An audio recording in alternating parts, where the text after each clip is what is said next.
아내의 머리를 빗겨주는 무뚝뚝했던 남편. 평생 주방 근처에는 가본 적도 없는 무뚝뚝한 남편.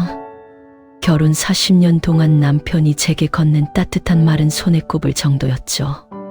그런 남편의 시중을 들며 저는 평생 내 손으로 가족들 뒷바라지만 하며 살았습니다. 그런 제가 작년 갑작스러운 뇌졸중으로 쓰러졌습니다. 목숨은 건졌지만 오른쪽 수족을 제 맘대로 쓸 수 없게 되었습니다. 하루아침에 남편의 무거운 짐이 되어버린 겁니다. 무력하게 울고 또 울었습니다. 제 몸이 망가지면서 가장 견디기 힘들었던 건 거울 속 제 모습이었습니다.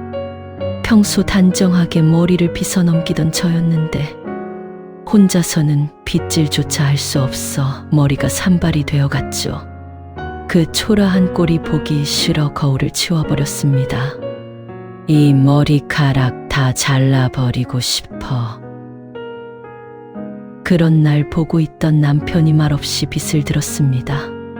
투박하고 서툰 손길로 내 머리카락을 빗어 주었습니다. 그리고 나는 보았습니다. 굵은 손가락으로 제 머리카락을 어루만지는 남편의 눈가가 촉촉하게 젖어 있는 것을. 그날 새벽 잠에서 깨어 거실을 보다가 저는 소리 없이 눈물을 삼켰습니다.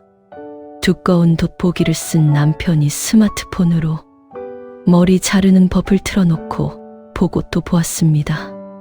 그 굽은 등을 보는데 평생 무뚝뚝했던 남편의 모습이 가슴을 먹먹하게 때렸습니다. 오늘 아침 남편은 제 등 뒤에 서서 조심스레 내 머리를 빗겨줍니다. 거울 너머로 주름지고 일그러진 제 얼굴을 한참 바라보던 남편이 툭 한마디를 던집니다. 당신 머리 내가 잘라줄게. 당신 참 곱다. 옛날이나 지금이나. 평생 사랑한다는 말 한마디 없던 사람의 그 서툰 고백에 저는 거울 앞을 떠나지 못하고 또 왈칵 눈물을 쏟고 맙니다.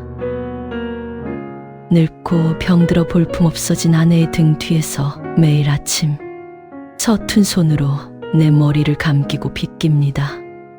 고장난 내 몸을 일으켜 세우는 건 약이 아니라 당신의 그 깊고 고요한 사랑입니다. 여보, 정말 고마워요.